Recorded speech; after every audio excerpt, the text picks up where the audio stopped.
Hello, everyone. Welcome to another episode of Catchup. And boy, I think I chose a very noisy Saturday. There is a sound system playing some dance behind us.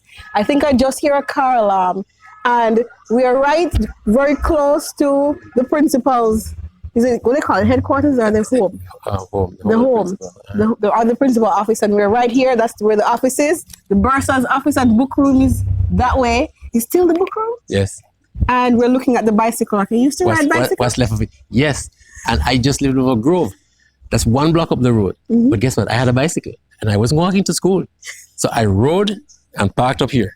Yeah. So was there back in the day where everything was full? It went all the way down. It was completely full. Sometimes we had to put it behind the tree. Yes. Because people were riding from Haddo. Yeah. People were riding from Little London, from the Grill. Far away. Because that was the basic transport in the day. So Mr. Roger Walcott is the husband of one of our dear teacher, Mrs. Walcott. She taught me PE. Walcott, I don't know how she caught the ball with those perfectly manicured red long nails. Yes. It still boggles my mind even today. Beautiful, always well put together, articulate, just classy and kind. Yeah. There goes the school bell. Yeah. So also he is the president of the Past Student Association Western chapter here for the past 13 years. How did you even get involved with that? Like most past students, once they leave Mannings, Yes. you tend to turn your back on Mannings. And I tended to do the same thing. But I had some friends who were at school with me. They were now living in New York, Florida, and Toronto. Trevor Stewart, Barbara Banks Clinton, and George Wilson. They wanted to contribute to the school and they wanted to give back, but they were too far away. So they said, who can we find who is still in Sav-la-Mar, who doesn't tend to go anywhere, that we could ask to represent them? And they said, Stripey Walcott. So they called Stripey. And of course, King can't say no. Took it on myself. Ran for Western chapter president. Was successful. 13 years later, I'm still here. No one wants to run and take the post from you? Nobody wants it. I can't even get anybody to groom to take it. Apparently they think I'm doing a fairly good job. So I think you're doing a fantastic job. Yes. And also modernizing the communications and the connections to Facebook. Yes. I started a newsletter 13 years ago. And because things that happen in Mannings tend to stay in Mannings. Yes. Past students don't know what the heck is happening here. And it was a struggle in the beginning just to get information out of administrative offices. So I would find my way around the place, go over, under, around anybody I had to, including the headmaster and mistress, to get what I wanted. Because I wanted everybody to know the good things that were happening, and a lot of good things were happening. And publicize it. And people have been following me for all this time. There was, and it's like it used to be every week I would send out this newsletter. And if some week I send it out late, I'll get a call, I'll get an email. Hey, Stripey, you're sick? What happened to you? But not saying nothing. Everything all right? So I said, right, these people serious. So I said, let me continue it. It was just recently last year that we switched to Western Chapter Facebook page because now technology, age of technology, it was more convenient. I'm glad that you switched and made the transition. Made the transition. I have to keep up with the times. Yes. Stripey. Yes. How did that name come? No, whoa. I've been asked that question a million times and I refuse to answer it every time. Yeah. But I'm going to give you the inclusive. I promised the other day to divulge it. Some of the places, some of the people you might not know because you're young. But it started with kites, flying kites. Yes. Two of my cousins, Dr. Frederick Foote and Johnny McAllister. Yes. And myself and some other guys were supposed to have met somewhere in Sav-la-Mar to make kites so we could fly kites. And I came late. So everybody started flying, made the kites and started flying. So when I had to rush to Thompson's drugstore at the time, that was a popular drugstore that had the kite paper. When I went there, all the kite paper was, almost all the kite paper was gone, except the striped ones, the blue ones, and the red ones. But nobody was ever seen with a striped kite. The only papers that were left was stripe, two stripes, a red and a blue. So I had to take it. So I made my kite. And when I came with the kite, everybody stopped and looked at me and said, where am I going with a stripy, red and blue kite? I never seen a Kyle like that. And the name stuck. Stripey, red and blue. That's how I was known for years. Until it got tiring on some people's lips, so they just cut it down to Stripey. And so as I tell you, to this day, some people don't know what my real name is. They call it Stripey. Stripey. So I don't have a problem with it because it was better than Fatty or, Another type of name because I was a little plumpish at the time. So what year did you graduate? 71. 71. So I'm an old boy. So the purpose of Catchup, because you're going to have a different wide audience watch your episode, right? The purpose of Catchup, it started with an idea that I had, which is for us to catch up with our schoolmates to see what we've been doing since we graduated. We've also lost quite a number of schoolmates that have died. And I said, you know what? Let me just start this project and sit with Manning School alumni and see what they've been up to since they graduated. One of the other purposes of Catchup is for you to share lessons learned through life so that we can build a community around each other. After we had this formal education, there's so much things that I have learned that was not taught in the classroom, that if we had a forum to share, people will know you're not alone. That person did it. They survived it, or they had a path, or they learned something from it. So we can all continue to live our best life learning from each other. Does that make sense? It does make sense. Okay. And there are a lot of similarities between how you do things and how I do things, because I basically use the same concept. It's just that I will put it in writing where you have it in this video form. This format. So that's basically because it's a little bit selfish. I struggled with English and English literature in high school. I kind of thrive with the sciences and math. And so when I'm learning, I watch video content. I have been watching videos every day of my life for the past 5 years, something educational, and it's my little personal time. And I love to hear people's stories, and it is amazing. You just don't know. Like the last one I watched was one of Quincy Jones, right? And when I heard about his beginnings and where he is today and his journey, it is mind-boggling. Oh, yeah. You see people and you just don't know. That's true. The cost, the price they paid, when they failed, what they learned to get to where they are today. That's true. Right? You just make assumptions. And some people also believe that they can do it or they can have it.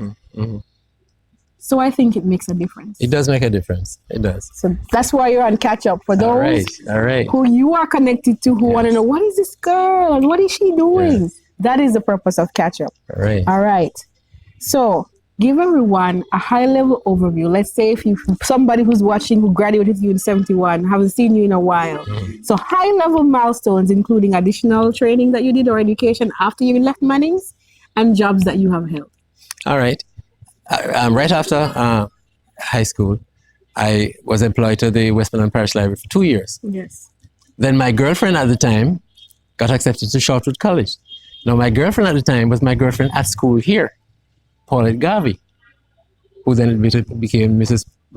Garvey Walcott, who came back and taught sports for 20 odd years.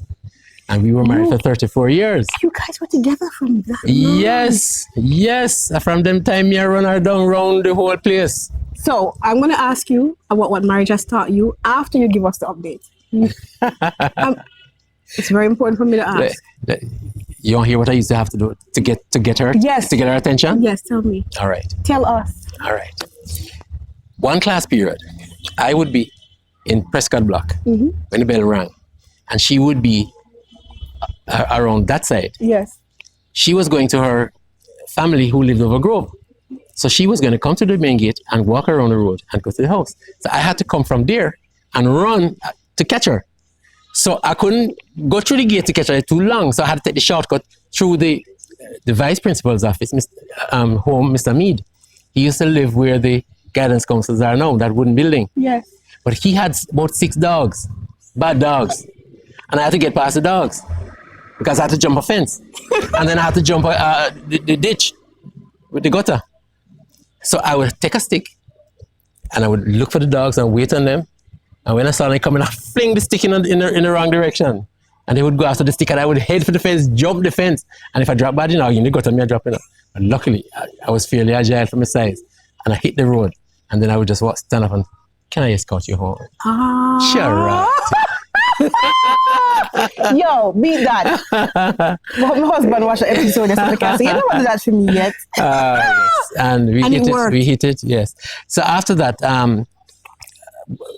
when she went to Kingston to college, I looked up in the Gleaner because I couldn't be down here and she's in Kingston.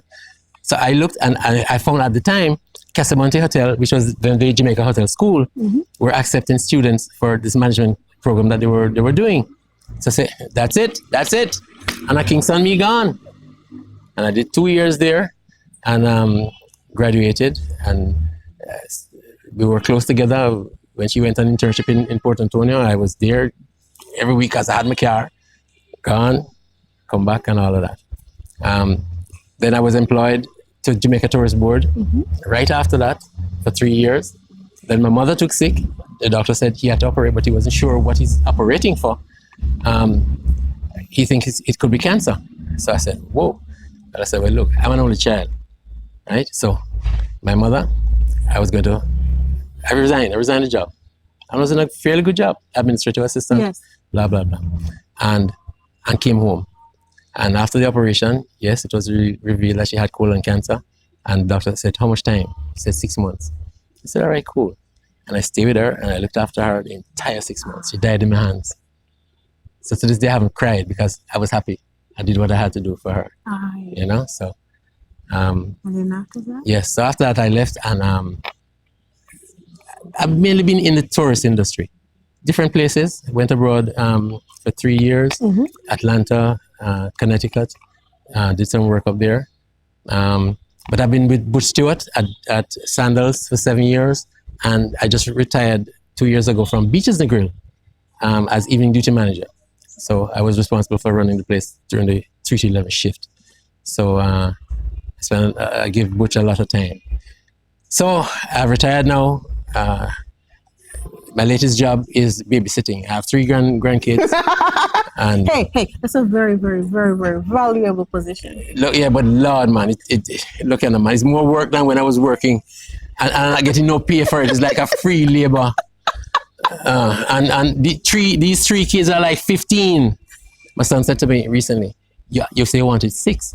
Are we going to give you 6? I say, hell no. I will say, done. Yes, sir, done. You're not taking no more. If you take 6, you'll find somewhere to go. Because we're all at home at Grove. So, yeah. He's a electrician and his girlfriend, she's in the hotel business too. Marriage. So 34 years. 34 years. Wow. And we haven't quarreled yet. We haven't quarreled Why? yet. Because she's right. You just leave it alone. No, I'm smart. I'm smart. You don't- Look, a woman is always right. All when I'm wrong. We said it to myself. But It's not worth the fight. it's not worth the fight. Just, you want peace and quiet? Just, darling, I'm sorry, I apologize. I won't do it again. I think all of the male alumni used to watch this episode. But it's just my personality. I'm a people person. Yes. I can tell when you're upset with me. I can see it. You have to open your mouth. I can see it. I know when I'm in trouble. So I plan my strategy how to get out of it, and it just never boils up to a point where, Right. I don't understand to this day why people quarrel, fight, kill. I don't understand it. I've never done it. I just find a way to solve whatever problems. I'm in management positions, and I've had to fire people, and they don't hate me. I could safely say I don't think I have an enemy. I haven't made one because of how I tend to deal with people. I treat people with respect and treat them as individuals, and I will cuss them off, tell them about them, but I will do it one side, and then I'll explain to them why I'm doing it, and let them know they were wrong, and if they continue in the way they're doing it, this is what's going to happen to them. And then you don't come and blame me, say it's me cause it. It's you cause it. So whatever happens, you take the responsibility for it. Understood. So one just called me the other day. I haven't heard from him in 20 odd years. I say, Sir Roger, I can't forget you. I was just talking about you last week. I said, yeah, what are you saying? Good things, bad things? I said, look, man, I remember the time when you caught me drinking the rum in that little place there. And when you come, all you said to me was, get rid of the evidence, get rid of the evidence. So he said it's a favorite quote of his to this day. If he sees somebody doing something wrong or have something they don't have, get rid of the evidence, get rid of the evidence. I mean, why am I going to get him fired? He's a good worker. I'm one of the best workers. So you go do your work. Just get rid of the evidence, man. Don't do it again. I don't want to see you do it. And that's just my style. Tell us about your family. Well, I had 3 sons. Unfortunately, I lost 2. One, Roger Jr., he died at 1 year and 2 months. We were living in Montego Bay at the time.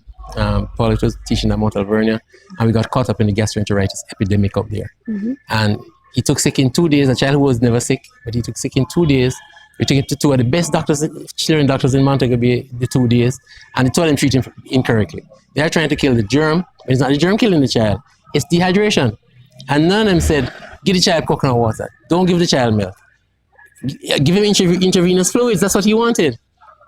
And the matron at the hospital, if I had taken him to the hospital, was my family friend. She would have put him on intravenous drip and the child would be alive maybe today. But it never happened, and it's one of the mistakes in my life. I said, I made a wrong decision, and boy, it haunts me to this day. But I never cried. I said, look, it's God's work. He knows best. I'm not arguing with him. All I say is, I said, Lord, when I pray, I said, Lord, just not come back into my garden and take them on my flowers. Just go somewhere else, you know?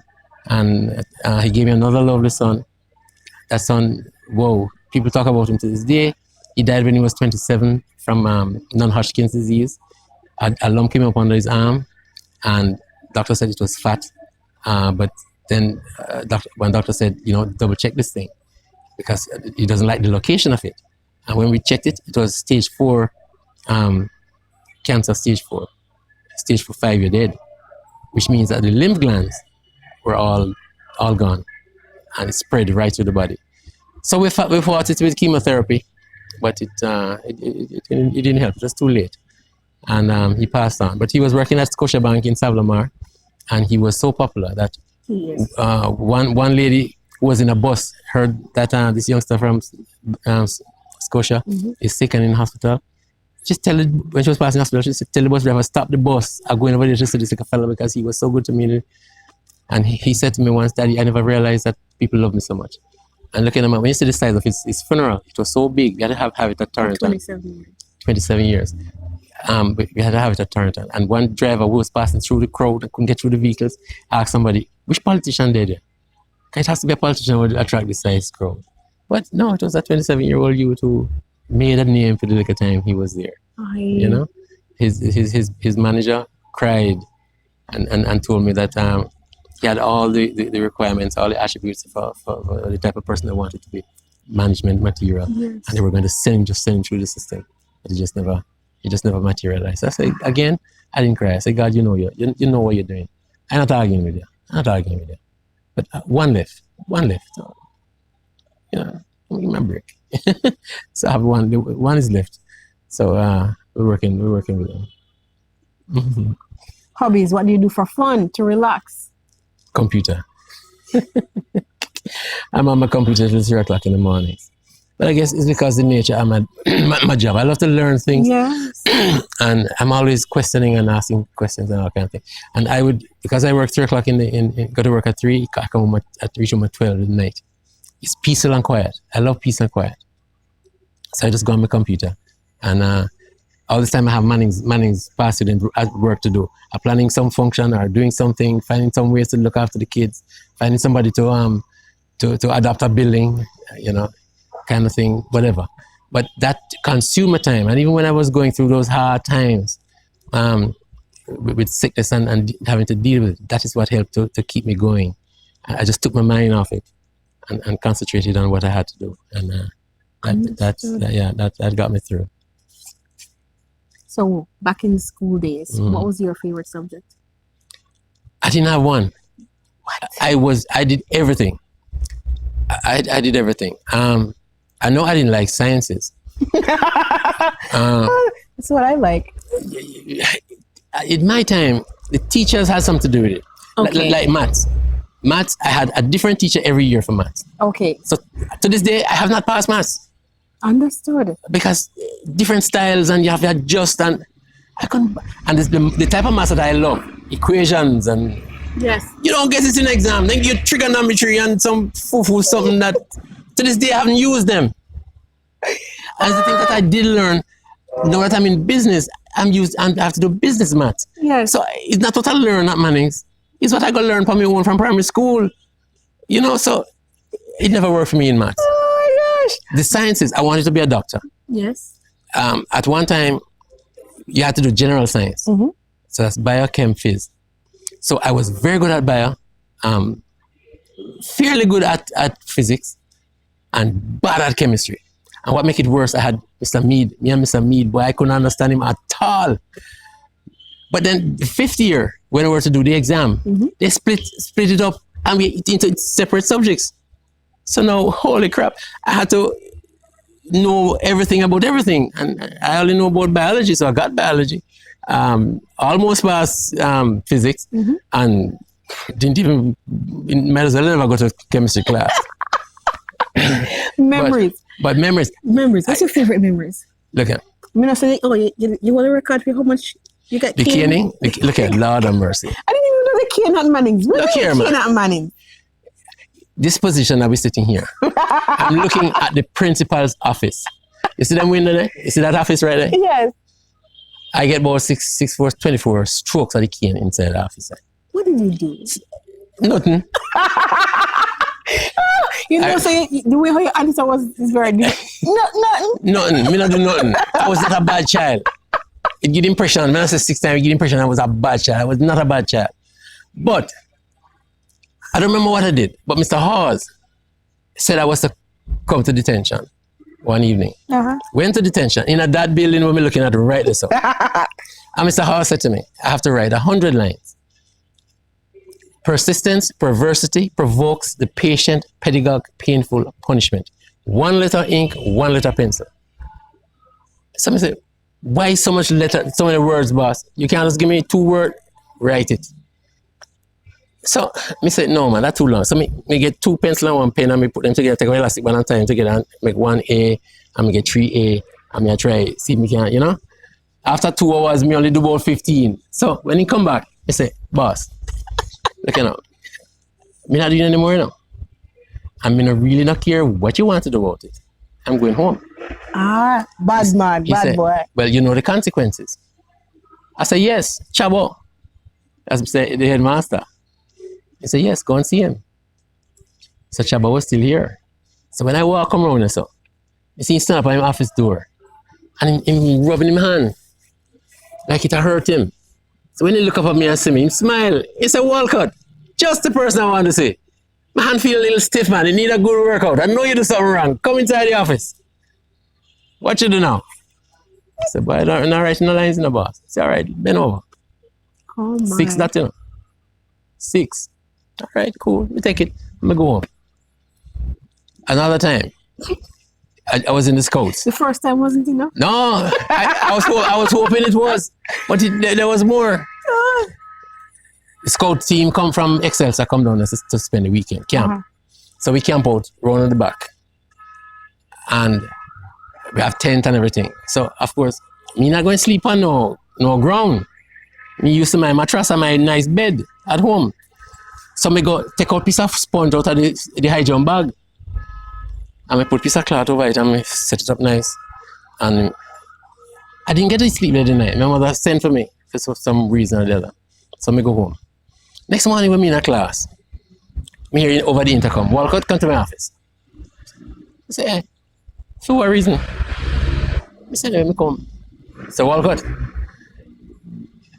I hear you put out sponge out of the bag last night and cow eat the sponge. I said, cow eat sponge, sir? I said, the cow dead? Because that's supposed to kill him.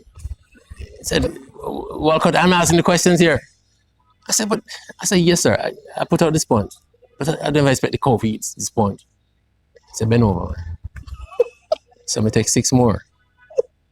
When I'm done, he said, Walcott, every evening from now on, you're going to take up the high jump bag from outside there and you put it up. There was a building behind this old building. So every evening, I have to get some people and all the think I'd heavy enough brute. Friday evening, I would go home and come back because I'm trained late. It rained the whole weekend. But I'm glad in myself because I put up the bag. See money man when I step through the gate. Now the bag me I look on wait up out in the field. Somebody take you back. You know, say me here the intercom say Walcott, come to my office. You know, say 6 more that. Then Mr. Jackson, he can get me one time. But 6 away line up. The first caning is the hottest, you know. So the boy them no want to go, they're not used to the caning. So I have to say, all right, man, don't worry yourself. Me take it. Me used to it. Some of them would have pad up with paper in them bottom. But you can hear it every time the cane hit it, you hear the sound, different sound. Yeah, some boys have to drop them pants, man, and take it off. But I mean, you say anything, I do anything bad? But guess what? When I come back and have mentorship visits with the kids now, Yes. and I say, look, you guys don't know how good you have it. I said, when I was here, it was corporal punishment. And I got caning 6 times. And you guys just get away with everything. And they would create an uproar and say, you get caning, boss? They used to cane here. Yeah, I said, yes. So you see how good you have it, make the best use of it, blah, blah, blah. You know, class mash up, you know, everybody started laughing. I was surprised when he said that. So, do you think your personality has evolved over the years from high school days till now? Or do you think it's pretty much the same? People tell me I'm the same person Aww. that they knew then. Jovial, friendly, outgoing. That's me. The only thing with me, I was a little bit shy to do, like to talk with you. Like you couldn't get me to talk to you once upon a time like this. I had to brainwash myself into doing it. Like when I go to a wedding, I would say, suppose I were to come just to give a toast to someone. What would I say? And I would practice it in my head. And one day, they did call me. But me have it ready, so me go up there, man, and me really talk to man. And you did well. Look here now. And from that, me no stop chat. Is there something about you, yourself, that you used to believe that you don't believe anymore? It has changed, has evolved, it wasn't true? Anything? No, as I said, I'm me. What you see is what you get. From ever since. Just had to ask anyway. Yeah. Just had to ask. If you had a room full of performers that's going and transitioning from high school to the real world, what advice? You only have to give them one advice. What advice would you give them? Know where you're coming from. Be true to yourself. Because to go forward, you have to look back. And I would use the thing about Manning's and Manning's past students. A lot of them leave Manning's and don't look back, don't give back. I said that's not the right way. And what we're trying to do now is to get past students to come in and talk with them, to let them know that, look, I was in your shoes and I was successful, and you have the potential in you, you have the greatness in you, you can do the same. But once you leave, don't just leave. And we're now giving them addresses of past student associations over the world, that if they're in those areas, make contact with us and link up with us, and so that we can keep in touch with them and always give back, because in giving back, it makes you a better person. So I'm going to ask you 2 questions about the past student association. If you're a past student living in the surrounding areas here and you want to get involved with your association, how do they get involved? All right. Is he contacting you on Facebook? Yeah, contacting me on Facebook, contacting most of the teachers here on Facebook, or coming here and talking to the teachers. Most of them are linked to me on Facebook. Okay. I now have a link that once I get your WhatsApp number, I can just send you a link and you just have it in your pocket all day long. And what I try to do, all the good things that happen here every day at night when I'm not sleeping, I just update, because I have people here who send me information, so you get it firsthand. Yeah. In email? Email, yes, you can send contact via email. Yeah, not much. Is Facebook. Messenger or Facebook. All right, and it's Roger Walcott. Well, yeah. And let's say you have people all over the world who wants to give back. I think one of the worries is knowing that what they're giving will actually come to the school and is making an impact. What's the greatest need that you see Manning's has right now? Lord, them too much. I can give a list. Give it the top 3. I can give a list. Give it the top 3. Don't get them overwhelmed. We need a new Thomas Manning building. New library. Not library necessarily. Thomas Manning building, it needs to come down to the ground and be put back. They know it as the library. All right, cool. They know it as the library. Cool.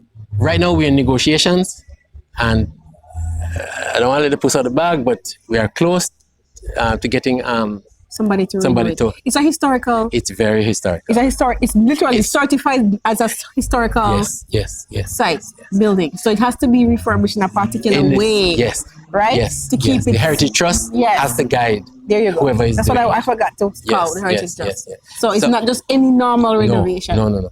And a lot of people, all the chapters have money put down to do little bits and pieces. But I am saying, and I've said, that it doesn't make sense to do this little piece, that little piece. The whole thing gone. Chichin yam down, the whole thing. People walking on places and going through the floor. You can see some places on a piece of paint holding up the wood. It's just bad. Understood. So I made a big push, and the I won't call no names, but let's just suffice it to say, very soon, this next month here, April, we should be getting a yes or a no as to whether you get that contract to do it. Yes, somebody will be, or some entity will be taking it on. Totally. One whole thing. Totally. That's what we are Down hoping for. And come back up. Yes. But if the possibility is that if it's not whole, it might be part, but whatever, we'll know come next month. And then we'll let everybody, all the past students know, so that we can know. So our ask is have a way that it's easy to donate to the building. I think seeing is believing. I also think that you might have some people up front who will donate, but once you actually see the project and you start giving them updates online, have a link that is very easy for people to just use their credit card and go for it. So you have had quite a number of seasons in your life and lots of challenges. If you can walk us through one and the lesson that you learned by walking it through that challenging season, can you think of one that is meaningful for them to hear and learn from? The outstanding thing in my life was going through this period of sickness in relation to my family, because there's no greater loss. There's no greater than that, and to go through two sons, wife, mother, father over a period of time. It's a little bit overbearing. It's too much. You know? How did you go through it though? Because I'm a positive person. I believe in God. I put my trust in Him. I feel that I said, Lord, when I talk to Him like me and Him are the best friend. I said, look, Lord, you do what you do. You know why you do it. I don't understand it. Try to make it make sense to me. But whatever you done is well done. So I'll accept it. Argument done. Yes. Yeah. You don't argue with it. Can't argue with the maker. You know what I mean? You know, so I'll just leave it at that. Boy. So I'm a positive person. You are. I see all the positives. Energy is just so jovial, and but still, it's like I'm trying to see how do I package how do we say it, but probably it's just exactly what you say it in terms of having a relationship with God and just saying, God, help me understand, and saying, so you do it. That's how you set it up, and accept it to the best way you can. But it's tough to get to that place of acceptance. Yeah. But it worked for me. It worked for me because I leave it. I don't carry it with me. I don't carry the baggage with me. I leave it to them and done. Be gone. I can tell you, I'm in a position at work. We had all this responsibility. And there are times when a guest will say one like a stupid little thing, a lie or whatever. But when it reaches back to certain ears, it can backfire big time on me. Right. So whenever I get myself, and the things I have to talk my mind, I guess it come and say, but I didn't pay for this type of room. I wanted 2 rooms that were side by side. Yes. 2 junior suites side by side. That's not what you give me. I said, sir, yes, we have given you 2 reeds connecting. It's just that they don't connect side by side. They connect top to bottom. And he must have to laugh and say, you know, I never thought of it that way. I said, you know, they're just on top of me, sir. Maybe it's better them being on top. I don't have to sit there, you know, I don't have to go up there. You know, but that's how I use my humor, my jovialness. To carry down a situation. Break it down. And change the mood. Yeah. Wow, and it's a gift. Sometimes I will say to God, I say, God, I am in trouble this morning when I go to work, you know, because I know this is going to backfire on me big time. So look, I just leave it in your hand, you know. Try to start it off for me before I reach there, you know. He said, when I go there, I don't say nothing, I go answer something, just and it's done. Done. So you have that relationship. Like he has had your back over and over again. So Yeah. that trust is built. Yeah. Wow. What is success for you? How do you define success? Success is being able to give back. You ever saying, to whom a lot is given, That is a expected. lot is expected. I have received a lot of love in my life from everybody. I'm loved by everybody. I will go to church this morning and don't come back till 5 o'clock in the evening. You know? And my mother don't ask where I am or anything, you know, because she know somebody will say, he's around the house here, and she know that I'm taken care of, because you know I don't go nowhere hungry, you know. Before them no eat, then make sure some eat, and that kind of way there. So I have that kind of relationship with just about everybody, and so I try to give it back, and that's my being here. I love this job. I smile every day, because when I see kids come to me and say, "So Walcott, thanks for this, thanks for that, blah blah blah." You're like, I'm stopped on the street. One lady hugged me up and nearly broke my back. She squeezed me so hard. for good reasons. For Yeah. good reasons. You don't know this lady. And she said, "You don't remember me?" No. She said, "You gave my son $10,000 at some award thing." And suppose I tell you, I didn't know how he was going back to school the next term. I didn't have any money or anything. But you found a way to give me $10,000 for me to. And look at man, I feel like $1 million. You know? One child tell his mother, "I'm not going back to school, you know." She said, "Why?"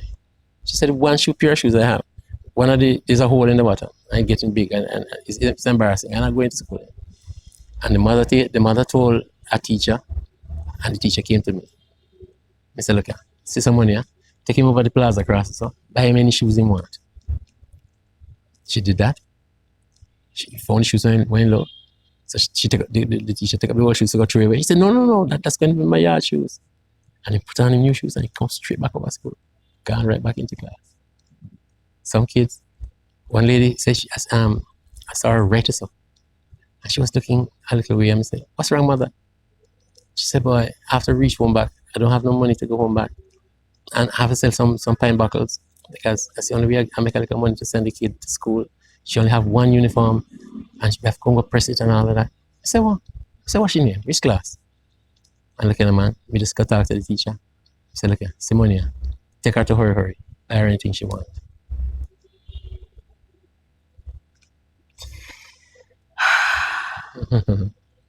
That's where I get my thing from, my happiness from, giving back. So when you look back on your years spent so far, what are you most proud of? As I say, not one thing in particular, but all the good things that have happened to other people because of me. Dr. Steve Buddington, past student and professor at Dillard University, just called me the other day. He has always pushed me to start up a SAT program here, SAT program. And I push and I push and I push. Mm-hmm. And I go on bad inside this and I push, start up. He brought down his headmaster and his teachers and some students on both 3 occasions to come here to talk to our 6 formers. To say, "Look, there are opportunities for you over there, blah, blah, blah." And he has taken up some of them, and those have gone on to do better things. But the last one, just last year, Caron Powell, she has now gotten a full scholarship to do law at a different university. Fantastic. So Steve said, "Stripey, are you that in about?" He said, no, I know me, man, I know me, everybody will probably play a part tonight, blah, blah, blah. But that is what made me feel happy. You know? Yeah. Extraordinary. And she might even know me. She might even remember me. So, yeah. At the end of your life, what do you want us to remember about you? That's the last question I have. That I was there for them, friendly, had nothing bad to say about anybody. As my wife said, would give the shirt off my back to those who needed it. He was just a kind, fairly good person, decent person. I think you are. Yes. Yes. I think you are but you fantastic. just know me. I think you're fantastic. The older I get, the more in tune I am to Yes. people's energies. I don't know why. Yes. I'm like that. Yes. I have a sixth Yes. sense. And it's just getting more and more and more refined. And from the minute I called you and I said, "I was it you who reached out to me when we first spoke and I told you who I am, Yeah. who is my grandfather, who is my family, why I'm doing catch up, what's the purpose?" I think it was right before you switched to the newsletter ending to whatever. I was following your thing. Yes. Yes. And then just the help you've given me. Well, Catch Up is our project. That's and even right. my son, my 13-year-old, said, "Mom, why do you say our project?" And I said, "Because this can happen without other people." Right? So you helping me to coordinate and to get other people interested in Catch Up, to share the videos in Catch Up is a big deal. That's right. And I want to say thank you. It can't happen. It's like it can't happen. I cannot do it alone. That's true. Right? That's So true. thank you for all that you do for Mannings, all that you do for a lot of people. My pleasure, my dear. We'll keep doing it. Your legacy is gonna be amazing. I Amazing. haven't even thought of that. Oh my goodness. And it just keeps on giving. Yes. It will keep on giving. I have a lot of plans getting ready to roll out. Yes. Yes. Just have a nutrition feeding program for the I kids. saw that. Yeah. Yeah, the kids got a chance, with them buckles of Qualcare products. First time. So if you really, really want to make a meaningful impact on the lives of students that are at Mannings, and you are concerned about your funds going somewhere purposeful and not wasted, please reach out to Mr. Roger Walcott. Thank you. With that, I'm going to close. All right. Guys, please like our videos, share our videos with other schoolmates who wants to get involved with Mannings and want to keep up with other teachers and past students that are making an impact. Please subscribe to our YouTube channel so that you will not miss an episode. An episode is released every Monday. Have an absolutely blessed week. Bye-bye. Bye.